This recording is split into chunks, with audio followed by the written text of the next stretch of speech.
ഹരേ കൃഷ്ണ. ഉത്തരകാണ്ഡമാണ് നമ്മളിപ്പോൾ വായിച്ചുകൊണ്ടിരിക്കുന്നത്.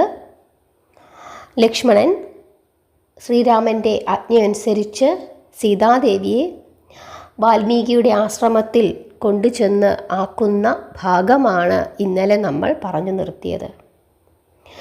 സീതാദേവിയെ വാൽമീകിയുടെ തപോവനത്തിലാക്കിയിട്ട് ലക്ഷ്മണൻ തേങ്ങിക്കരഞ്ഞുകൊണ്ട് വള്ളത്തിൽ യമുന കടന്നു. ജാനകി രാമൻ എവിടെയെന്ന് ചോദിച്ച് കരഞ്ഞുകൊണ്ടേയിരുന്നു.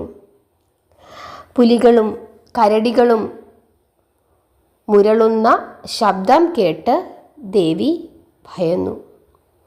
ഈ സമയത്ത് വാൽമീകി ശിഷ്യന്മാരുമൊത്ത് അവിടെ വന്നു ചേർന്നു. മുനി ജാനകിയോട് ചോദിച്ചു, രാമപത്നി ജനകപുത്രി മേദിനി നന്ദിനി ദശരഥപുത്രവധു സീതേ, ലോക അപവാദം ഭയന്ന് നിർദോഷിയായ നിനക്ക് വനവാസം വിധിച്ചിരിക്കുകയാണ്. നീ പരമസ്വാധിയാണ് എന്ന് അയോധ്യയിൽ തെളിവുകളുമുണ്ട്. മുനി പരമ ആദരത്തോടെ സീതയെ കൂട്ടിക്കൊണ്ടുപോയി. രൂപകാന്തി കൊണ്ട് തപോവനത്തെ പ്രകാശമാനമാക്കിയ സീതയെ താപസകന്യകമാർ അത്ഭുതത്തോടെ നോക്കി. ഞങ്ങളുടെ വസതിയിൽ ലക്ഷ്മി എത്തിയിരിക്കുന്നല്ലോ എന്ന് അവർ അടക്കം പറഞ്ഞു. മുനിപത്നി ജാനകിയെ ആലിംഗനം ചെയ്തു മധുരവചനങ്ങൾ കൊണ്ട് പ്രശംസിച്ചു. നിന്നെ കണ്ടപ്പോൾ തന്നെ ജീവിതം സഫലമായെന്ന് തോന്നുന്നുവെന്ന് മുനിപത്നി പറഞ്ഞു. ലക്ഷ്മണൻ കരഞ്ഞുകൊണ്ട് അയോധ്യയിലേക്ക് യാത്രയായി. തേരിൽ വെച്ച് സുഭദ്രർ ലക്ഷ്മണനോട് പറഞ്ഞു, രാജകുമാര ലക്ഷ്മണ, ഞാൻ ചില പഴയ കഥകൾ പറയാം. വൃദ്ധ നരപതിയുടെ കാര്യങ്ങൾ ഞാൻ ഓർക്കുകയായിരുന്നു. രഘുവംശത്തിൻ്റെ സാരഥിയായ ഞാൻ വനത്തിൽ പോകുന്നു. ദശരഥൻ്റെ യജ്ഞത്തിൻ്റെ കഥ പറയാം. സപ്തദ്വീപങ്ങളിലെ രാജാക്കന്മാർ എല്ലാവരും ക്ഷണമനുസരിച്ച് വന്നു ചേർന്നു. മുനിമാർ എല്ലാവരും വന്നു. യജ്ഞശാലയിൽ എല്ലാവരും ഒത്തുകൂടി. എന്നിട്ട് പറഞ്ഞു, യജ്ഞഫലമായി നൃപതിക്ക് 4 പുത്രന്മാർ ജനിക്കും. സുരാസുരന്മാരെയെല്ലാം വിറപ്പിക്കുന്ന വീരന്മാരായിരിക്കും അവർ. വിഷ്ണുവിൻ്റെ 4 അംശ അവതാരങ്ങളാണ് അവർ. ശത്രുഘ്ന ലക്ഷ്മണ ഭരത ശ്രീരാമന്മാർ. പിതൃസത്യം പാലിക്കാൻ രാമൻ വനത്തിൽ പോകും.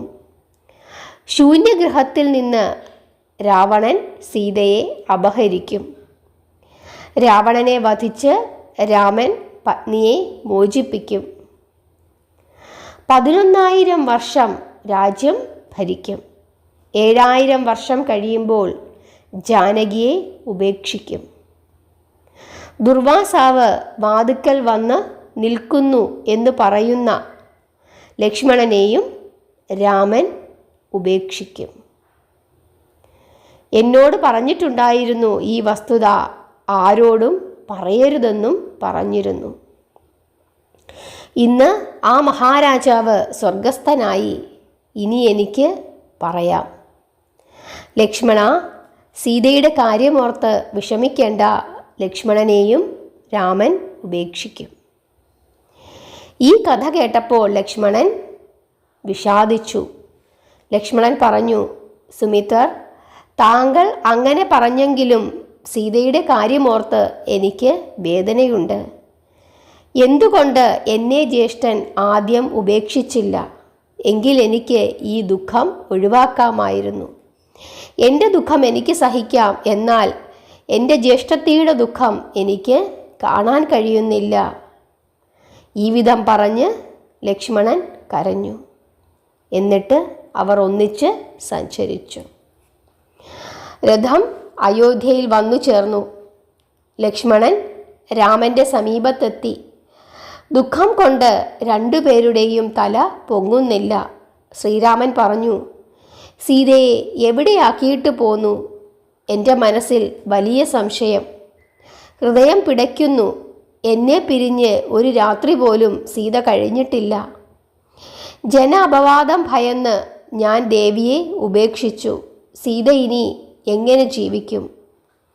രാജ്യവും ധനവും എനിക്ക് വിഫലമായി തീർന്നു. സീതയില്ലാതെ എല്ലാം എനിക്ക് അന്ധകാരമയം. സീതാദേവി ആരുടെ മുഖം നോക്കി ആശ്വസിക്കും? ദുഷ്ടമൃഗങ്ങളെ കണ്ട് ഭയപ്പെടും. ഏതു കാട്ടിലാണ് ഉപേക്ഷിച്ചിട്ട് പോന്നത് ലക്ഷ്മണ? അപ്പോൾ ലക്ഷ്മണൻ പറഞ്ഞു, അല്പം ദേഷ്യത്തോടു കൂടി തന്നെയാണ് പറഞ്ഞത്. അവിടുന്ന് ദേവിയെ ഉപേക്ഷിച്ചിട്ട് എന്തിനാണ് ഇപ്പോൾ ഇങ്ങനെ ഇരുന്ന് കരയുന്നത്? കരച്ചിൽ അടക്കൂ. സീതയെ വാൽമീകിയുടെ തപോവനത്തിലാക്കിയിട്ടാണ് ഞാൻ പോന്നത്. കൽപ്പിച്ചാൽ അസ്തമിക്കും മുമ്പ് ദേവിയെ തിരികെ കൊണ്ടുവന്ന് ജ്യേഷ്ഠൻ്റെ അടുത്ത് എത്തിക്കാം. അത് കേട്ട് ശ്രീരാമൻ പറഞ്ഞു, സീതയെ ഉപേക്ഷിച്ചു വീണ്ടും സ്വീകരിക്കുന്നതിൽ എന്തർത്ഥം? സീതയെ കാണാതിരിക്കാൻ എനിക്ക് വയ്യ അനുജ. സീതയുടെ ദുഃഖം എങ്ങനെ താങ്ങും? ഇങ്ങനെ പറഞ്ഞ് ശ്രീരാമൻ അകത്തേക്ക് പോയി. ഭരതൻ, ലക്ഷ്മണൻ, ശത്രുഘ്നൻ മൂവരും ഒന്നിച്ചിരുന്നു. സജീവാന്മാരും മിത്രങ്ങളും എത്തിച്ചേർന്നു. രാമൻ്റെ മനസ്സ് ശൂന്യമായിരിക്കുന്നു. എത്രയെത്ര മഹാസുന്ദരിമാർ അവിടെ ഇവിടെയൊക്കെ ഉണ്ടായിരുന്നു. എന്നാൽ സീതയെപ്പോലെ മറ്റാരും ഇല്ല. അതുകൊണ്ട് തന്നെ രാമൻ്റെ മനസ്സിൽ മറ്റൊരാൾക്കും ഇടവും ഇല്ല. രാമൻ സീതാ സീത എന്ന് വിളിച്ച് നിലവിളിച്ചുകൊണ്ടേയിരുന്നു. ദീർഘനിശ്വാസം പൊഴിച്ചുകൊണ്ട് മുറിയിൽ തന്നെ കഴിഞ്ഞുകൂടി.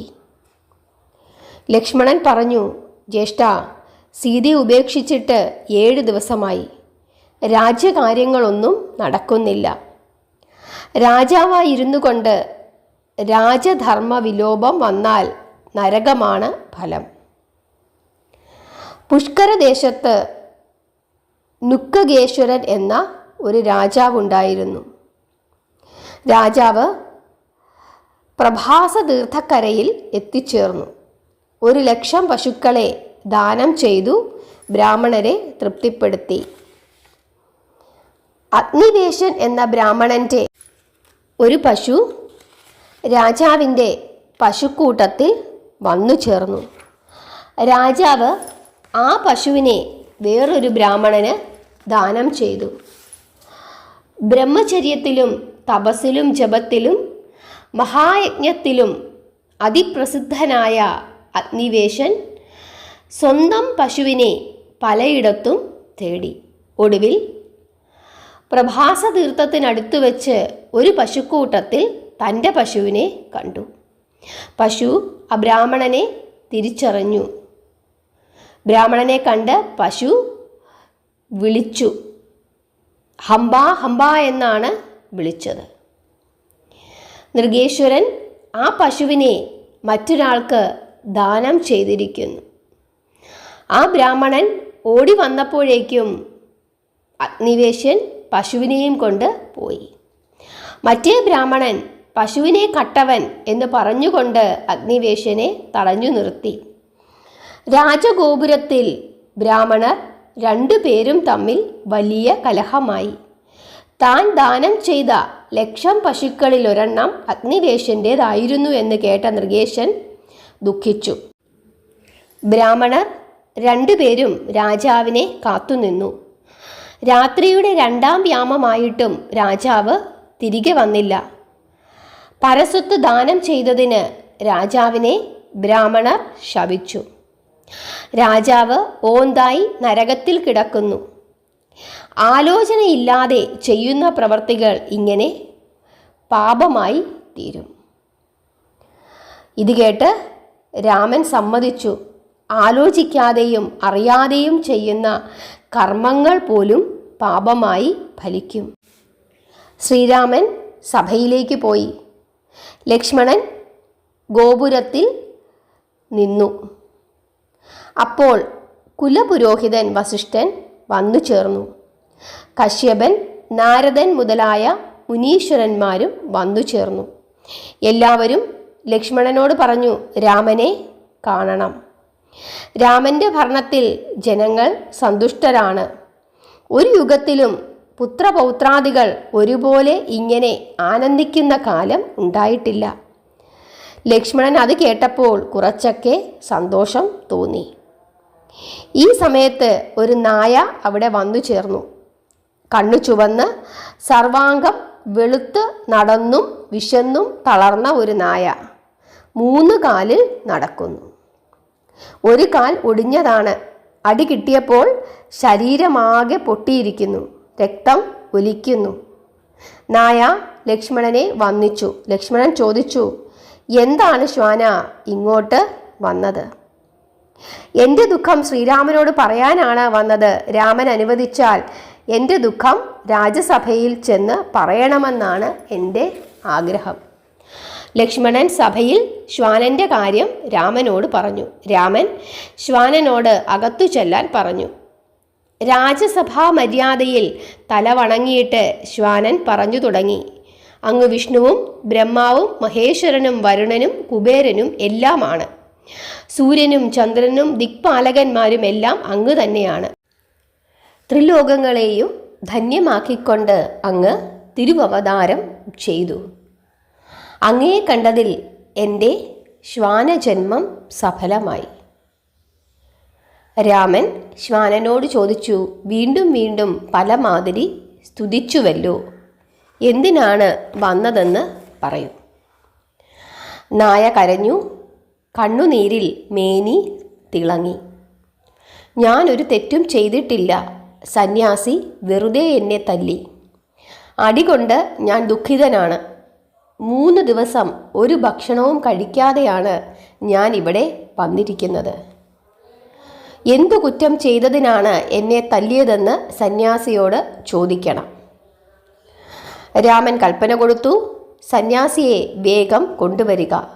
എന്ത് അപരാധത്തിനാണ് നായയെ തല്ലിയതെന്ന് ചോദിക്കുക. രാമൻ്റെ ആജ്ഞയനുസരിച്ച് ദൂതൻ ചെന്ന് സന്യാസിയെ കൂട്ടിക്കൊണ്ടുവന്നു. ലക്ഷ്മണൻ സന്യാസിയെ സഭയിലേക്ക് ആനയിച്ചു. രാമൻ ചോദിച്ചു, എന്താണ് സന്യാസി ധർമ്മം വെടിഞ്ഞ് ഈ ജീവിയെ വേദനിപ്പിച്ചത്? അധർമ്മം ചെയ്താൽ നരകവാസം അനുഭവിക്കേണ്ടി വരും. സർവാംഗം ക്രോധമായാൽ പിന്നെ സന്യാസം എന്തിന്? പരനിന്ദയും പരമനിന്ദയും പരഹിംസയും മഹാപാപമാണ്. സന്യാസി ഹിംസാശീലനായാൽ വിഷമ നരകമാണ് ഫലം. ക്രോധലോഭങ്ങളെ ജയിച്ച സന്യാസിയാണ് പൂജാർഹനാകുന്നത്. ഈ ശ്വാനനെ എന്തിനാണ് വടികൊണ്ട് തല്ലിയത്? സന്യാസി കൈകൂപ്പിക്കൊണ്ട് പറഞ്ഞു, എൻ്റെ തെറ്റും ശരിയും നാരായണ അവിടുന്ന് കേൾക്കണം. ഞാൻ ഗംഗാതീരത്ത് ചെന്ന് എല്ലാ ദിവസവും നാമം ജപിക്കാറുണ്ട്. സന്ധ്യാകാലത്ത് ഭിക്ഷ കിട്ടാമല്ലോ എന്ന് ആശ്വസിച്ച് നഗരത്തിൽ ചെന്നു. വിശപ്പ് കൊണ്ട് ശരീരം ദഹിക്കുന്നു. ഭിക്ഷ തേടി തിരികെ വരുമ്പോൾ ഈ ശ്വാനൻ വഴിയിൽ ഉറങ്ങിക്കിടക്കുന്നു. വഴി തരൂ വഴി തരൂ എന്ന് ഉറക്കെ വിളിച്ചു പറഞ്ഞു. കള്ള ഉറക്കത്തിൽ കിടന്നതല്ലാതെ എനിക്ക് വഴി തന്നില്ല. ഒരു കണ്ണുകൊണ്ട് ഒരു ഉറക്കം, ഒരു കണ്ണുകൊണ്ട് ഒരു നോട്ടം. കോപം സഹിക്കവയ്യാതെ ഞാൻ മടി കൊണ്ട് ഒരടി കൊടുത്തു. എനിക്ക് പറയാനുള്ളതെല്ലാം പറഞ്ഞു കഴിഞ്ഞു. ഇനി എനിക്ക് ഉചിതമായ ശിക്ഷ തന്നുകൊള്ളുക.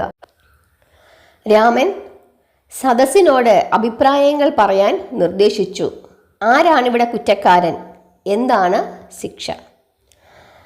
സദസ്സ് അപ്പോൾ കൈകൂപ്പിക്കൊണ്ട് പറഞ്ഞു, രാജവീഥിയിൽ രാജാവിനല്ലാതെ മറ്റാർക്കും ഭരണാധികാരമില്ല. ഇവിടെ ഞങ്ങൾക്ക് തോന്നുന്നത് സന്യാസിയാണ് കുറ്റം ചെയ്തതെന്ന്. വേണമെങ്കിൽ ഒരരികിലൂടെ പോകാമായിരുന്നു. അതിനാൽ കുറ്റം ചെയ്തത് സന്യാസിയാണ്. ശാസ്ത്രവിധി അനുസരിച്ച് സന്യാസിക്ക് എന്തു ശിക്ഷയാണ് കൊടുക്കേണ്ടതെന്ന് രാമൻ വീണ്ടും ചോദിച്ചു. സഭ കൈകൂപ്പിക്കൊണ്ട് പറഞ്ഞു, ഗംഗാസ്നാനം നിരോധിക്കുകയാണ് സന്യാസിക്കുള്ള ശിക്ഷ. ഇതു കേട്ട് നായ എഴുന്നേറ്റ് നിന്നുകൊണ്ട് പറഞ്ഞു, സന്യാസിക്ക് ശിക്ഷ കൊടുക്കരുത്. ഞാൻ അപേക്ഷിക്കുന്നത് എന്തെങ്കിലും ഒരു സമ്മാനം കൊടുക്കണമെന്നാണ്. കാലഞ്ചര രാജ്യത്തിലെ രാജ്യഭാരം നൽകണം. നായ ഈ വിധം പറഞ്ഞതു കേട്ട് സദസാകെ ചിരിച്ചു. രാജാജ്ഞ അനുസരിച്ച് കാലഞ്ചരത്തിലെ രാജാവാക്കി സന്യാസിയെ. സന്യാസി ആനപ്പുറത്ത് കയറി രാജാവായി കാലഞ്ചര രാജ്യത്തിലേക്ക് പോയി. ആനപ്പുറത്ത് പോകുന്ന സന്യാസിയെ കണ്ട് ലോകം മുഴുവൻ ചിരിച്ചു. വസ്ത്രമായി കൗബീനം മാത്രം, വെൺകോറ്റക്കുടയും ആലവട്ടവും പിടിച്ചിട്ടുണ്ട്. സഭ രാജാവിനോട് ചോദിച്ചു, ശിക്ഷിക്കാനാണ് സന്യാസിയെ കൊണ്ടുവന്നത്, എന്നിട്ട് രാജാധികാരം നൽകി വിട്ടയച്ചത് എന്തുകൊണ്ട്? രാമൻ സദസ്സിനോടും ശ്വാനനോടുമായി പറഞ്ഞു, രാജാധികാരം നൽകിയത് പരാതിക്കാരനായ ശ്വാനൻ പറഞ്ഞതുകൊണ്ടാണ്. അതിൻ്റെ സാരം ശ്വാനൻ തന്നെ പറയും. സദസ്സ് നായയോട് ചോദിച്ചു, എന്തിനാണ് കുറ്റവാളിക്ക് പുരസ്കാരം നൽകാൻ പറഞ്ഞത്? നായ കൈകൂപ്പിക്കൊണ്ട് പറഞ്ഞു, കഴിഞ്ഞ ജന്മം ഞാൻ കാലഞ്ചര രാജ്യത്തിലെ രാജാവായിരുന്നു. എല്ലാ ദിവസവും സദാശിവ പൂജ ചെയ്യാറുണ്ട്. നീലവർണ്ണത്തിലുള്ള ശിവലിംഗവും പീഠവും. മറ്റാർക്കും പൂജ ചെയ്യാൻ അവകാശമില്ല. എല്ലാ ദിവസവും പൂജിച്ചു കഴിഞ്ഞ് വിശിഷ്ടപ്രസാദം ഭക്ഷിക്കാറുണ്ട്. എന്നിട്ടും എനിക്ക് ശ്വാനജന്മം കിട്ടി. രാജാവിന് മഹാദേവന്റെ ശാപം കിട്ടി. അടുത്ത ജന്മം നായാകട്ടെ എന്ന് കാലഞ്ചരത്തിലെ ശിവൻ പറഞ്ഞു. രാജാവായ എനിക്ക് ഈ ദുർഗതി വന്നു. സന്യാസിയുടെ അടികൊണ്ട് എനിക്ക് പാപമോചനമായി. ഇനി ആ സന്യാസിയുടെ കാര്യമാണ് കഷ്ടം. കാലഞ്ചരത്തിലെ രാജാവായി ശാപവും നേടി. ശ്വാനജന്മം കിട്ടുമ്പോൾ അവിടുത്തെ കണ്ട് പാപമോചനം നേടാൻ കഴിയുകയുമില്ല. ഇത്രയും പറഞ്ഞിട്ട് ശ്വാനൻ ഓടി ഓടി വാരണാസിയിലേക്ക് പോയി. അവിടെ ചെന്ന് ഉപവാസമനുഷ്ഠിച്ച് ശരീരം ത്യജിച്ചു. രാമകൃപയാൽ സ്വർഗവാസം ലഭിച്ചു. ഹരേ കൃഷ്ണ.